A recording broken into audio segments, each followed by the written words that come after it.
तो तुम्हें माता के आदेश के बारे में किसने बताया? नहीं, तुम छलिए हो। तुम फिर से अवश्य मुझे किसी छल में बांधना चाहते हो।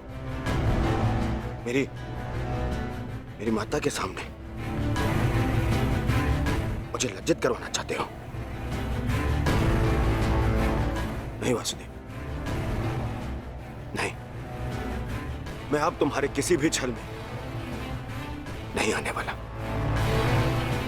चले जाओ यहां से। मैं तुम जैसे छलिए की एक बात नहीं मानूंगा।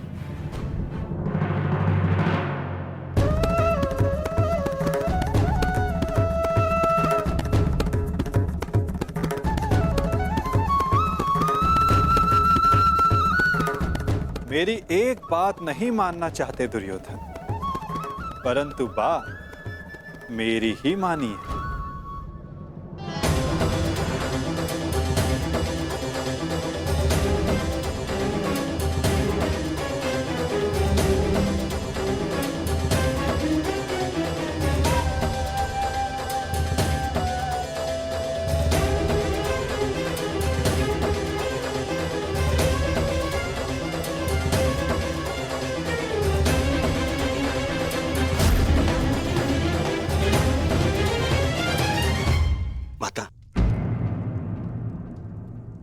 मैं आपके आदेश अनुसार गंगा स्नान करके आ गया माता।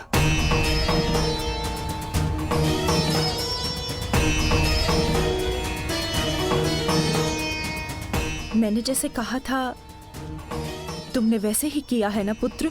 जी माता। तो सज्ज हो जाओ पुत्र। अब मैं तुम्हारे शरीर को वज्र का बनाने जा रही हूं।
ये संकेत है कि कुछ बड़ा होने जा रहा है गुरुपुत्र।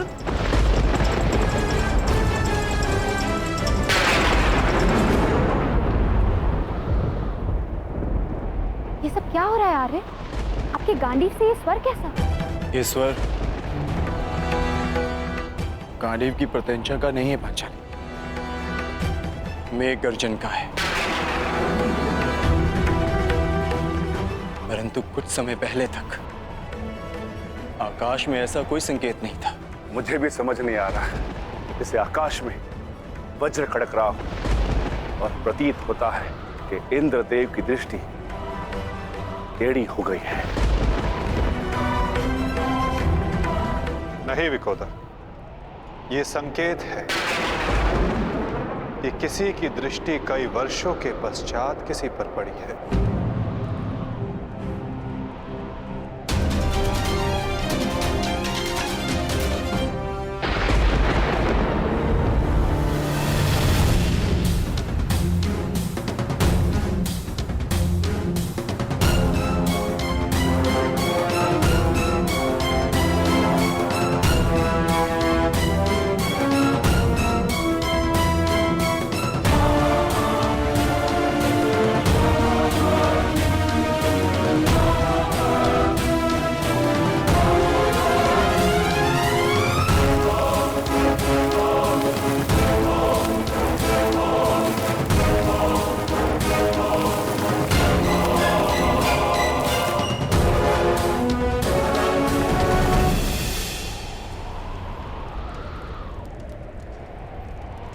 मेरा मंतव्य पूर्ण हुआ पुत्र। अब कोई तुम्हारा वध नहीं कर पाएगा।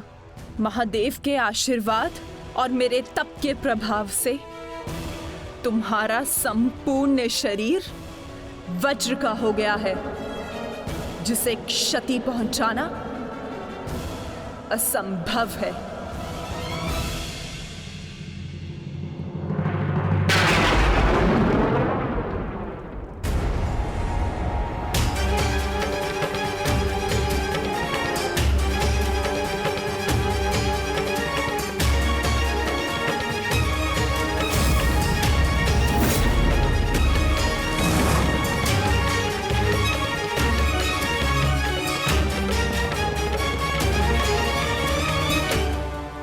क्या किया दुर्योधन?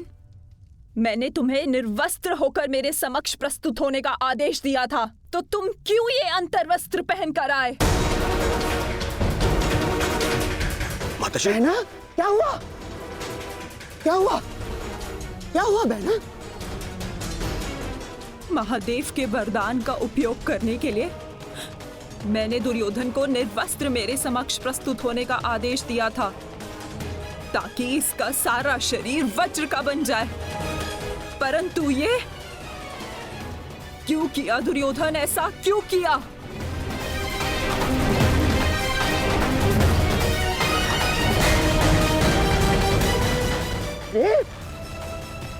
तुम कभी कभी बुद्धि का भी प्रयोग कर लिया करो।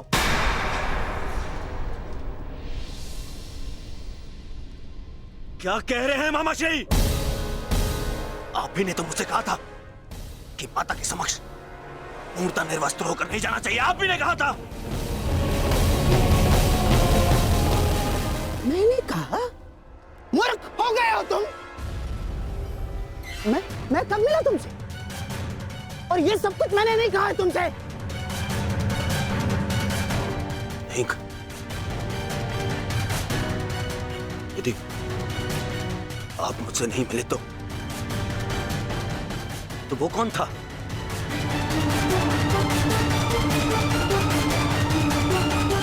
आपके पश्चात मुझे वो छलिया वासुदेव मिला था। वो छलिया कृष्ण।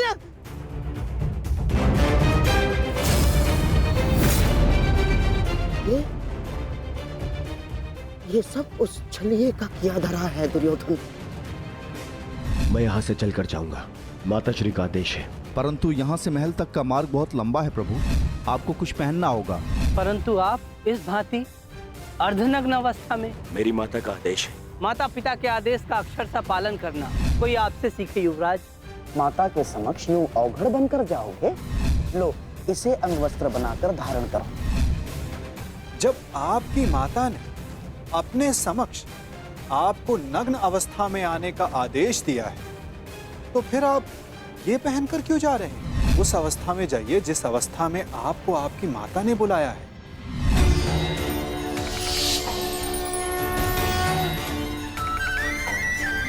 श्री कृष्ण गोविंद हरे मुरारी, हे नाथ नारायण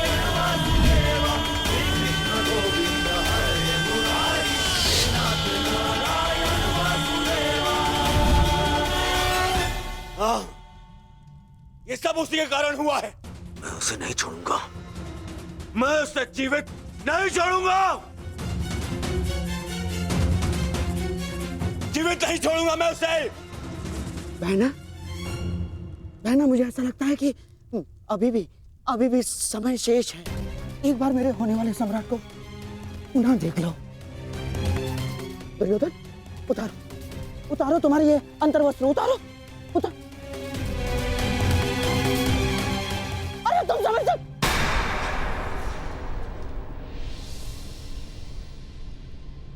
कुछ नहीं बचा अब, कुछ नहीं बचा। वर्षों से संचित किया तप मैंने समाप्त कर दिया है भ्राताश्री। इसके पश्चात कुछ नहीं हो सकता।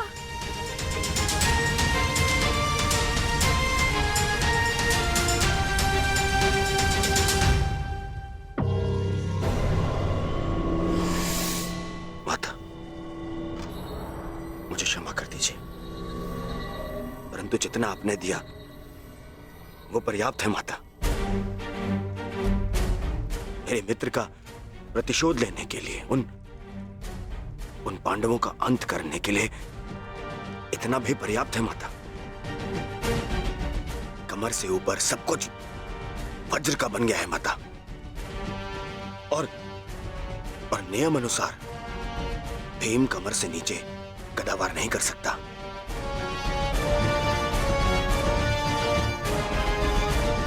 आप चिंता मत कीजिए माता।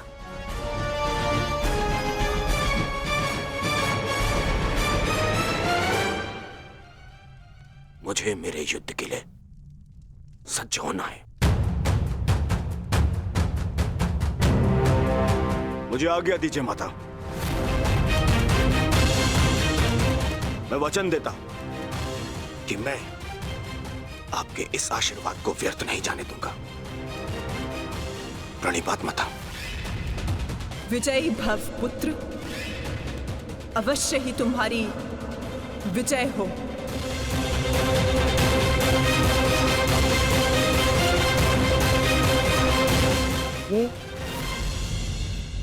ये सारा खेल उस छलिए कृष्ण का रचा हुआ है बहना। इसलिए इस समय उसके मस्तिष्क में कोई ना कोई चाल तो अवश्य चल रही होगी। आप कहना क्या चाहते हैं भ्राताश्री? जिसने जरासंध जैसे महायोद्धा के 2 टुकड़े करवा दिए,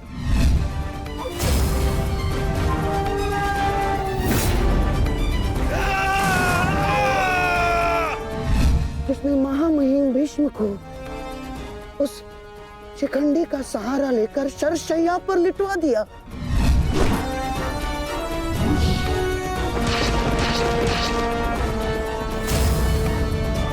जिसने महाधनुर्धर अंगराज कर्ण का वध करवा दिया बहना। मुक्त करो अंगराज को पार्थ, अंजलि का अस्त्र का प्रयोग करो। वही उद्धव, वही माधव, वही योगेश्वर, वही नटवर, वही छलिया। उसके मस्तिष्क में इस समय कोई ना कोई योजना अवश्य चल रही होगी। नहीं, इस बार मैं कृष्ण को कोई छल नहीं करने दूंगी। समय आ गया है। आज के महायुद्ध के लिए सज्ज हो जाओ।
ये गांडीव इतना भारी लग रहा है माधव कि उठा ही नहीं उठ रहा।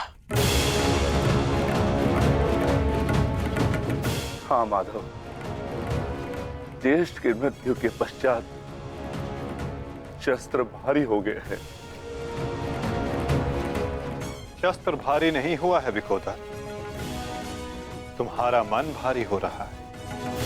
विकोदर, तुम्हारा मन भारी हो रहा है। मन को हल्का करो, भुजाओं में बल स्वतः आ जाएगा।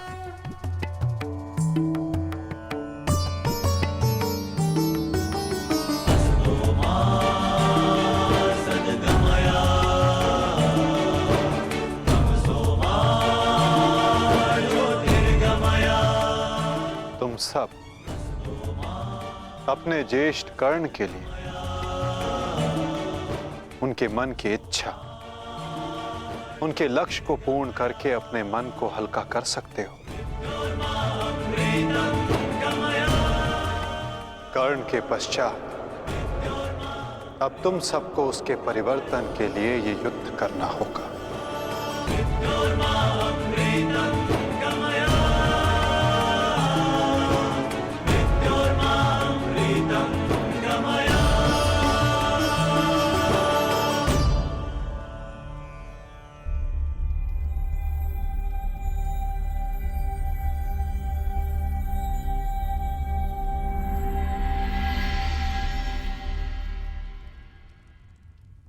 तुम्हारे ज्येष्ठ कर्ण का लक्ष्य उचित था, किंतु मार्ग अनुचित था, इसलिए वो पूर्ण ना हो सका। और तुम सबका मार्ग धर्मपथ है, सत्य है, परंतु तुम सबका लक्ष्य अनुचित था, प्रतिशोध। अब उचित मार्ग पे चलकर उचित लक्ष्य के लिए युद्ध करो, परिवर्तन के लिए युद्ध करो, और यही तुम्हारे ज्येष्ठ कर्ण के लिए सत्य में उचित श्रद्धांजलि होगी।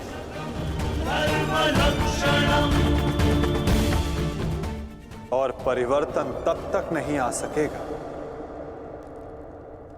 जब तक दुर्योधन जीवित है।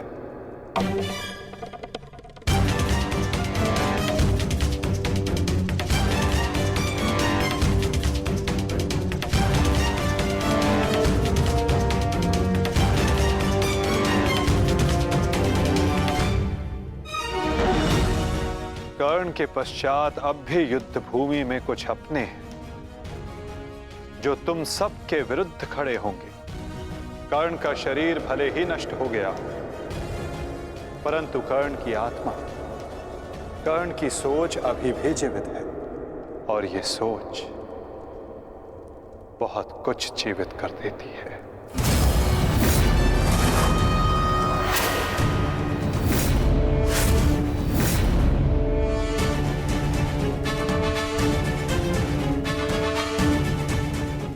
युद्ध का 18वां दिन।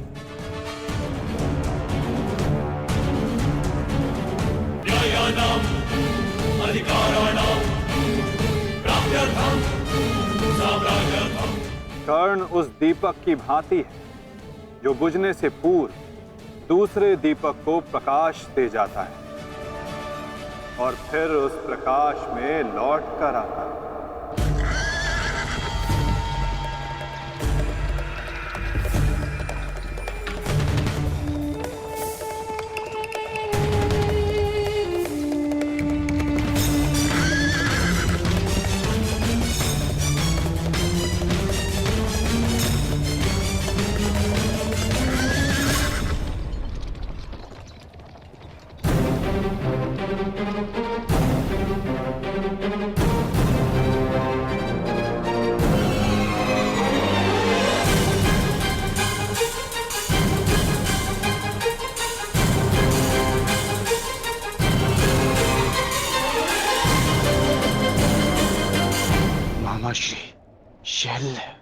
कहा था ना पार्थ, इस युद्ध में कुछ और अपने होंगे जो तुम्हारे विरुद्ध खड़े होंगे।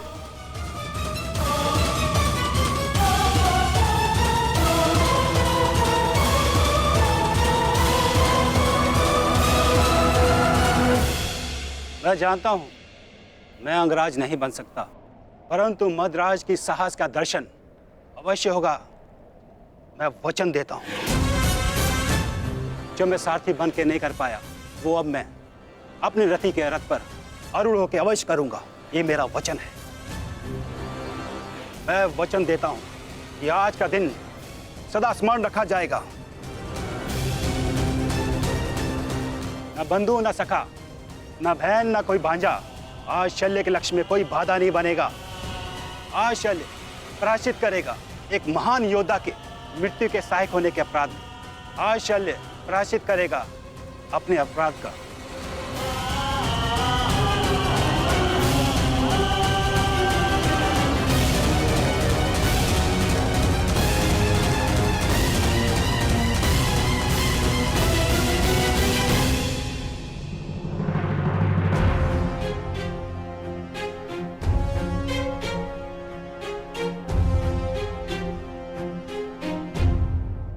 यदि ऐसा है तो आज साथ मिलकर लड़ेंगे शैल्य। आओ मेरे साथ मिलकर मेरे मित्र का प्रतिशोध लो। सर सेनापति शैल्य। सेनापति शल्य की, सेनापति शल्य की, सेनापति शल्य की।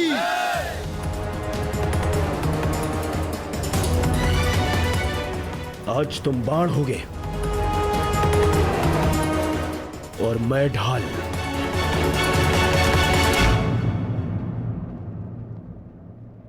मित्रगण के लिए और ये मेरे पश्चाताप के लिए।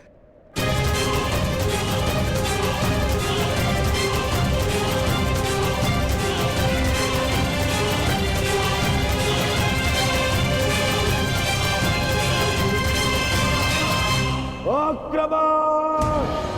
आक्रमण!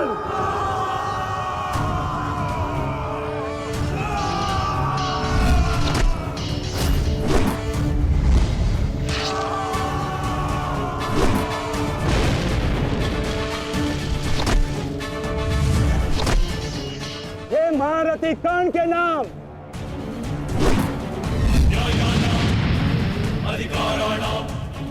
ये मित्रगण के लिए।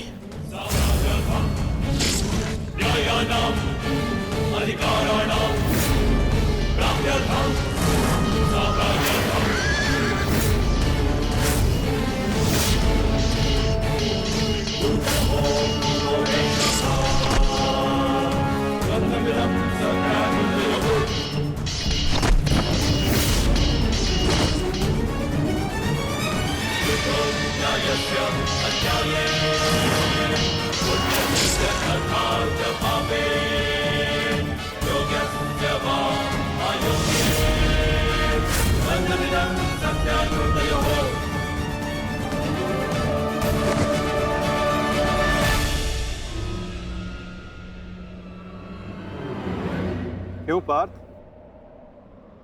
क्या कर पाओगे मद्रराज शैल्य के बल का सामना? रथ को मद्रराज और दुर्योधन की ओर ले चलिए माधव।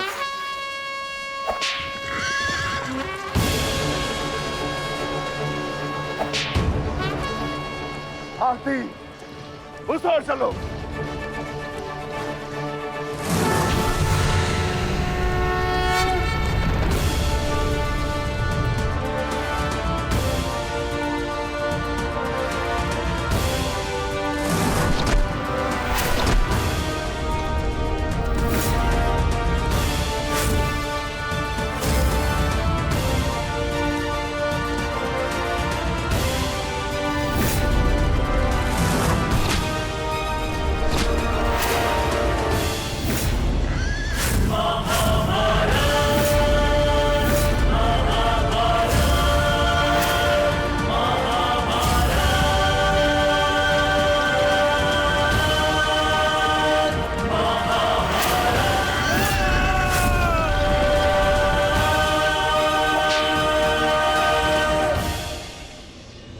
शत्रु पे प्रहार करने से पूर्व उसका बल और कौशल दोनों आंख लेना चाहिए। मूर्ख!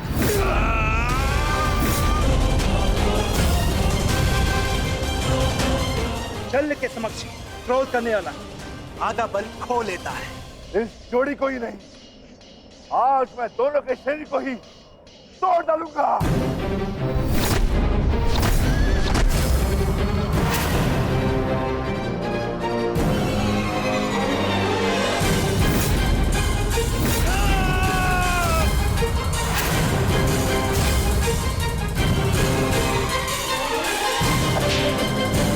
स्वयं से निर्बल को हराकर कोई महायोद्धा नहीं हो जाता है मामा श्री शल्य। यदि साहस है तो मुझसे द्वंद्व कीजिए। भांजा कुछ मांगे तो मामा को दे देना चाहिए, ये उसका कर्तव्य है। और लाड भी जैसे तुम्हारी इच्छा अर्जुन।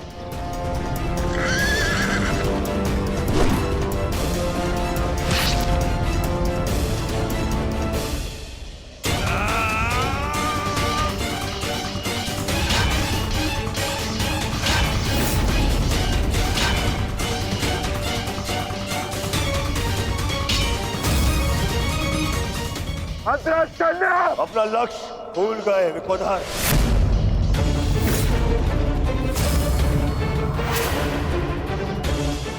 मेरे 99 भाइयों के पश्चात मैं तो हूं तुम्हारा लक्ष्य। यार की जब मृत्यु आती है ना तो वो गांव की ओर भागता है। तुम्हें तुम्हारा अंत क्या खींचना है दुर्योधन? सावधान दुर्योधन!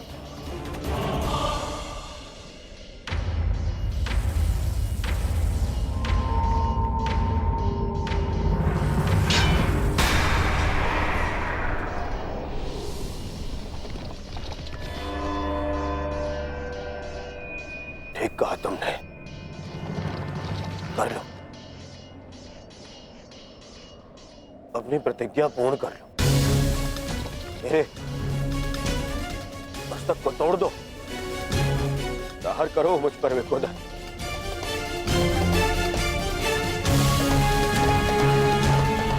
अभी वध कर दो मेरा।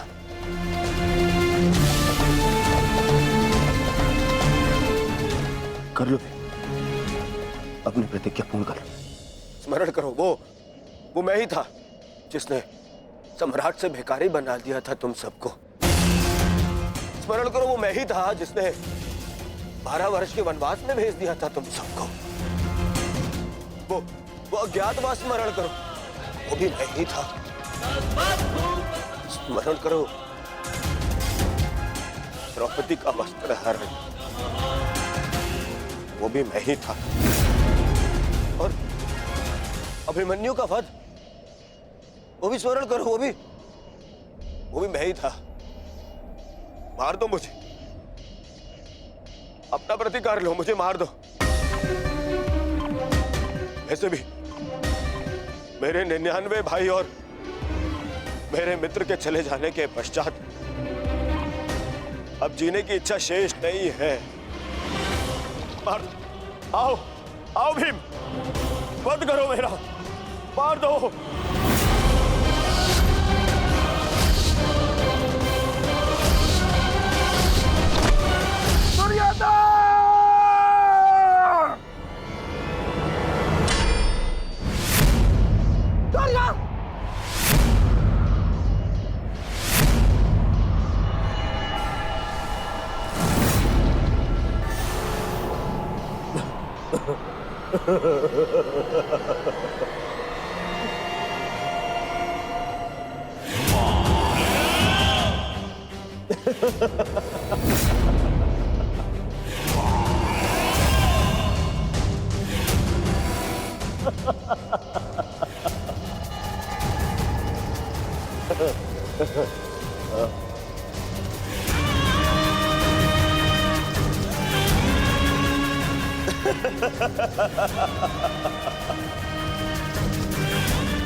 तुमने सुना नहीं भी, मैंने कहा 99 भाइयों और मेरे मित्र की मृत्यु के पश्चात जीने की इच्छा शेष नहीं है। यदि कुछ शेष है तो वो प्रतिकार की कामना, प्रतिशोध की इच्छा। आओ भीम, प्रहार करो मुझ पर। ऐसे ऐसे लोग हैं अपने समस्त परिवार के ऊपर किए गए अपमान का प्रतिशोध। ऐसे लोग हैं, ऐसे करोगे पूर्ण अपनी प्रतिज्ञा। प्रहार करो, देखो। ना ही मेरे पास कोई शस्त्र है और ना ही कोई दिव्यास्त्र। मेरे हाथ ही मेरे शस्त्र है और मेरा क्रोध ही मेरा दिव्यास्त्र। प्रहार करो।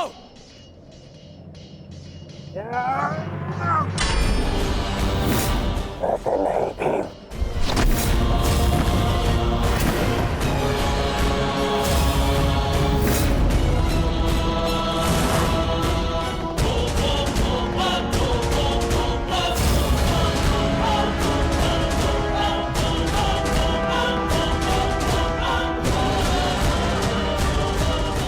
वहां क्या देख रहे हो अर्जुन? सामने देखो, शत्रु तुम्हारे समक्ष खड़ा है। इतना सरल नहीं होगा तुम्हारे लिए ये द्वंद अर्जुन, क्योंकि ना मेरे गुरु का मुझे श्राप मिला है और ना ही इंद्र ने मुझसे कोई कवच छीना है और ना ही मेरे रथ का चक्र धरती में धंसा है। मैं कर्ण नहीं हूं जिसे अनीति में फंसा के मार डालोगे। मैं मद्राज चल हूं। अब दिखाओ अपना पराक्रम। कितने बड़े योद्धा हो तुम, कितने बड़े शूरवीर हो, कितने बड़े धनुधारी हो, दिखाओ।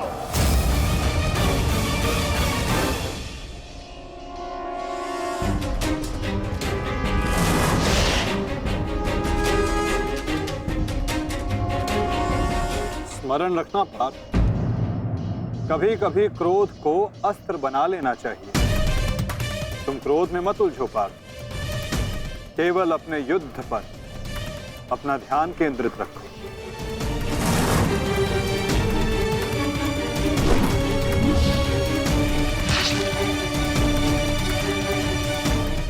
क्रोध हर समस्या का समाधान नहीं होता पार्थ।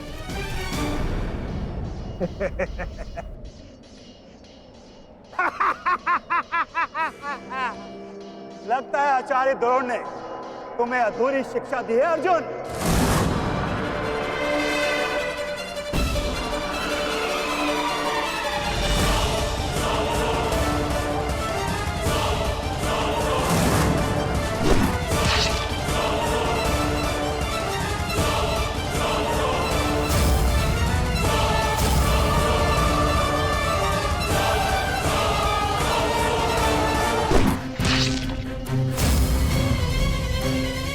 संयम पार्थ, संयम। अधीनता और क्रोध मद्रराज का तोड़ नहीं है पार्थ।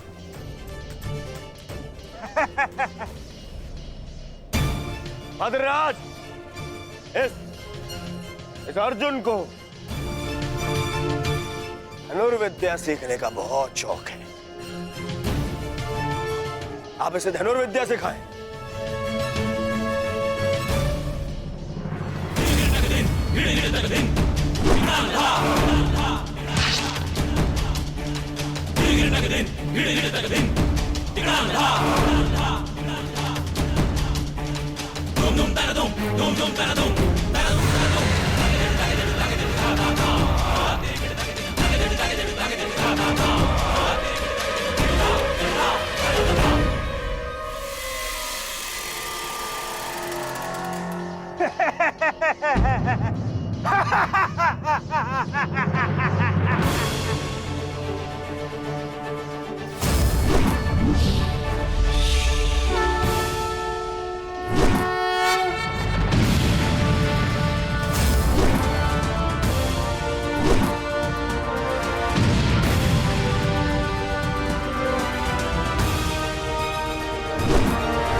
राम मामा श्री, क्या सारा लाज अर्जुन पर उड़ेल दोगे?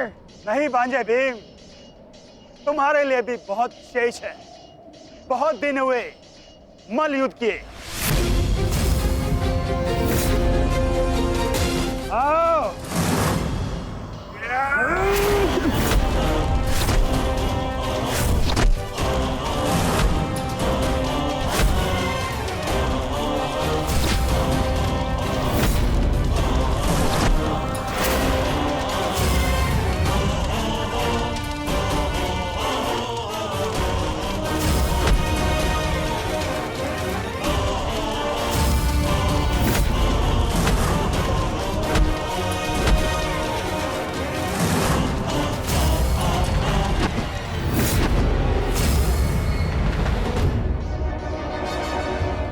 साधो विकोदर भीम, साधो।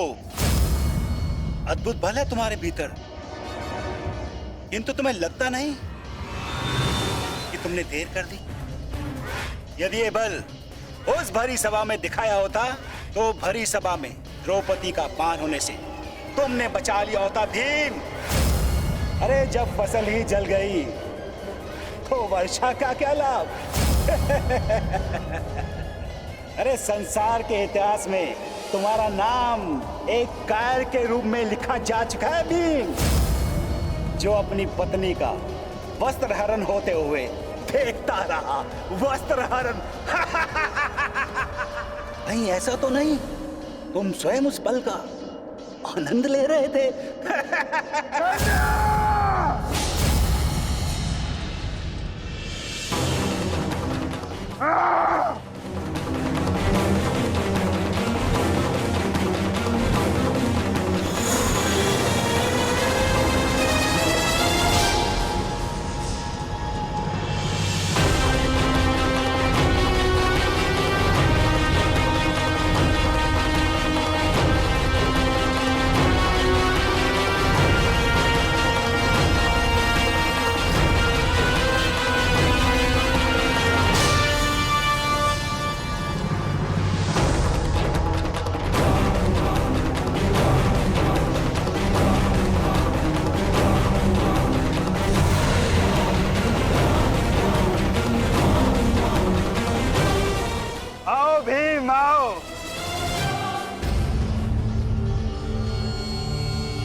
भीम आओ।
सारथी चलो।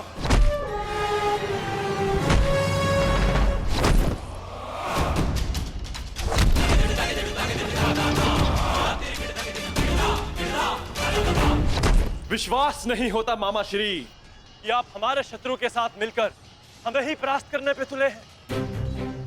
आपसे सहायता मांगना हमारी सबसे बड़ी भूल थी, किंतु आपको परास्त कर हम अपनी भूल का पश्चाताप करेंगे।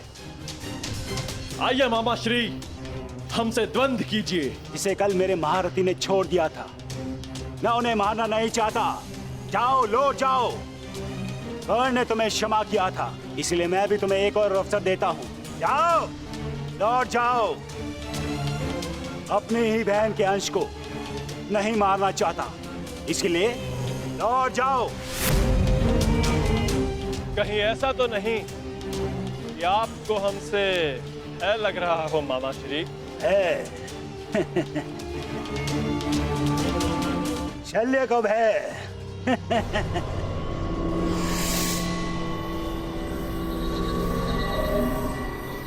और प्रहार क्या होता है उसका ज्ञान आज तुम्हें हो जाएगा बांझे।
समाधि में बैठे मेरे गुरु पर प्रहार करने वाले हत्यारे, मैं तुम्हें इस गुरु पुत्र का बाल भी बाका नहीं होने दूंगा।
भांजे हो, एक अवसर और देता हूं।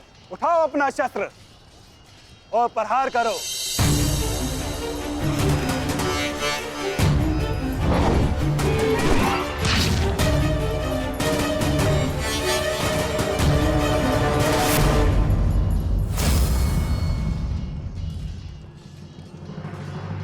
क्या हुआ?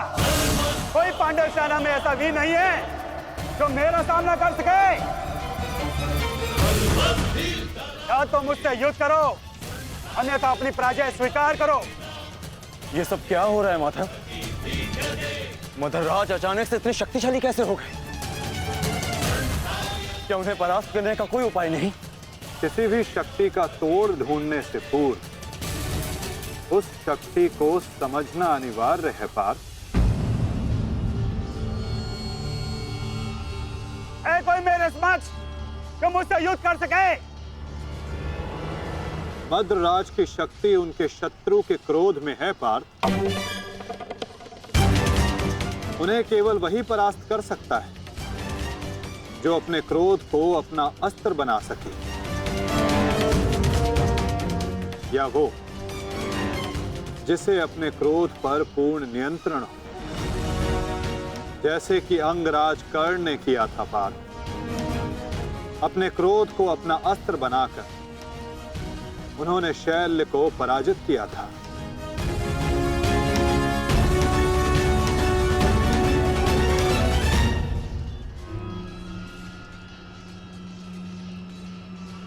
युधिष्ठिर,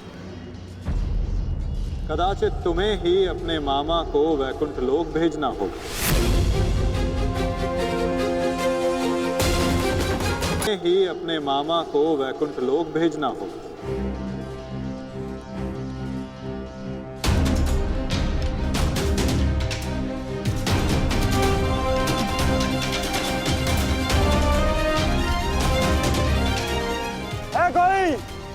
है कोई मेरे समक्ष? मैं आपकी चुनौती स्वीकारता हूं मामा श्री।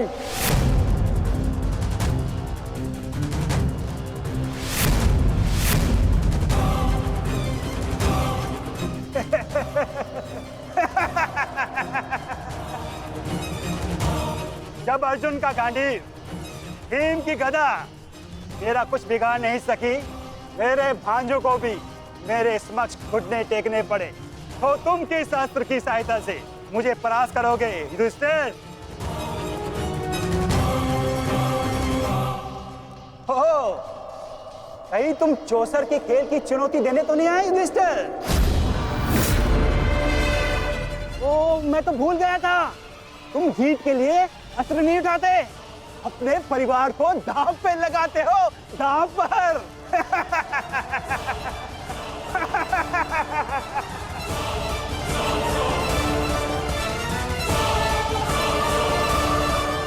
परंतु दांव पर किसे लगाओगे? पांचाली को तो तुमने बुलाया नहीं है?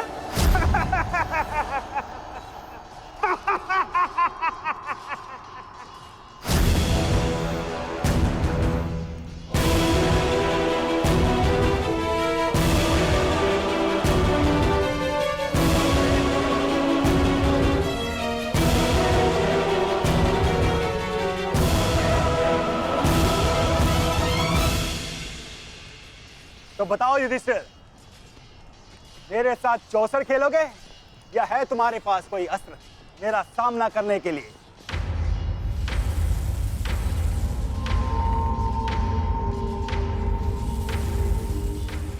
अस्त्र है मेरे पास। कैसा अस्त्र? शांति और सत्य।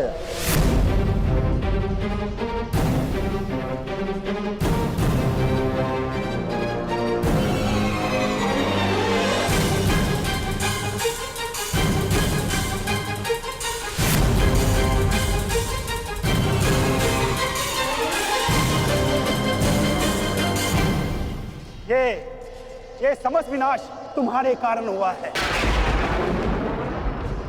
ये महाभारत तुम्हारी एक भूल के कारण हुआ है।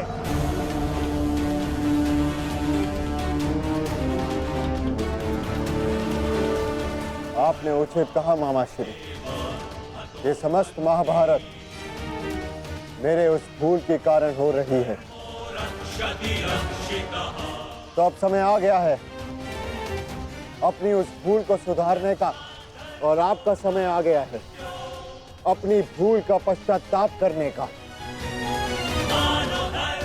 इस प्रकार के पुरुष हो तुम, द्रौपदी का पान स्मरण करके लज्जा और क्रोध नहीं आता तुम्हें? जो ना कर सके उस पर शोक मनाने से बेहतर है कि अभी जो हमारे वश में है वो कर्म किया जाए, और इस समय मेरा कर्म युद्ध है। सावधान मामा श्री। तो आओ, युद्ध करो।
क्रोध का यही अंत होता है। मनुष्य का क्रोध मनुष्य को ही भस्म कर देता है। स्मरण है पार्थ, ये वही मामा थे जिन्हें विवश होकर कौरवों का साथ देना पड़ा।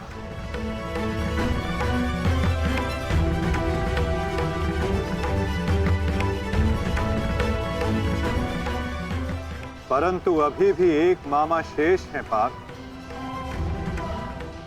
जिन्होंने संपूर्ण भारतवर्ष को इस महाभारत की चौसर पर आने को विवश कर दिया। क्या उन्हें अपने पापों का दंड नहीं मिलेगा?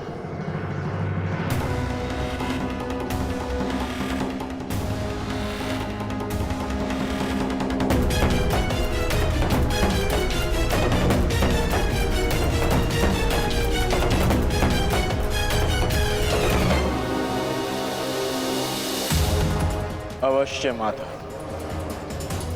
गांधार राज को दंड अवश्य मिलेगा।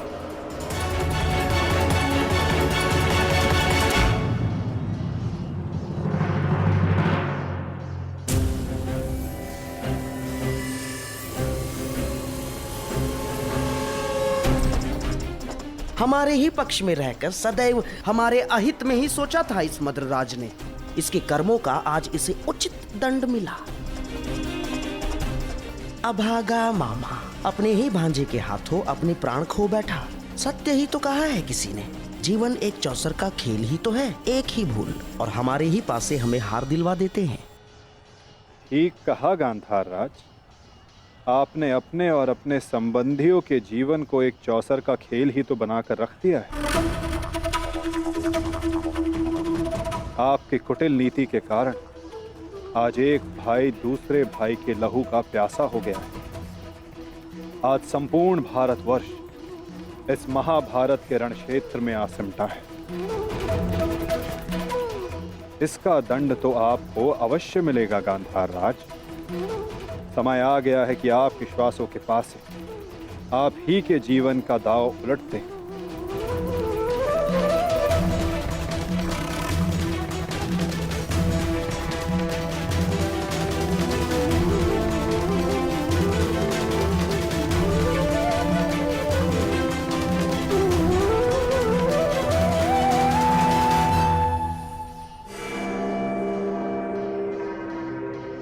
मधुराज,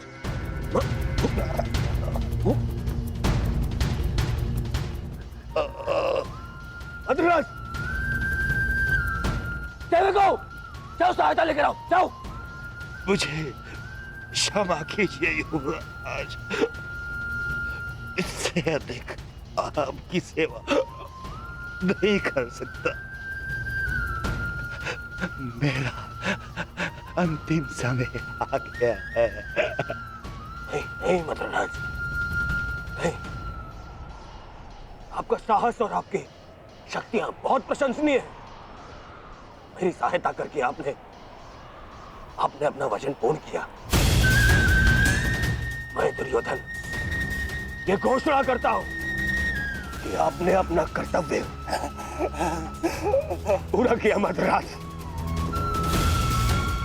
पूर्ण किया मद्रराज। और आपको कुछ नहीं होगा। अरे सेवकों, सहायता लाओ। मुझे मृत्यु का भय नहीं है युवराज, बल्कि संतोष है। परलोक जाकर उस महारथी महावीर को अपना मुख दिखा सकूं, जिसका सारथी बनकर भी मैं अपने कर्तव्य का पालन नहीं कर सका। उसके सम्मुख जाकर